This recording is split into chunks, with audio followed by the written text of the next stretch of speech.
Checkpoint number 4, this one we're going to do the birds, and like the earlier checkpoints, there's going to be 3 components to this. One, we will watch a video and you'll complete the worksheet on paper. You'll do a research as well as a diagram. So again, with the video, you'll answer these questions on the worksheet paper. Please make sure your name is on all of the different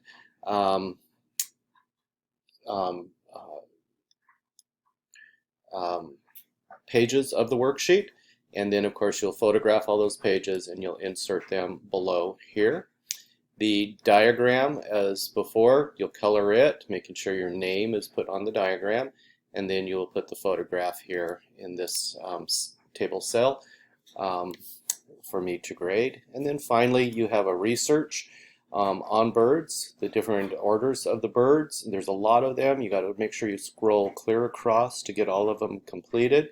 Again, you'll start with a picture and name of the bird for that order, and then I need 5 facts about that order for that. So with checkpoint 4, again, use a little checklist to make sure you've completed all the components, the worksheet, the diagram, and the research, and then you can, of course, in Summit, submit for feedback.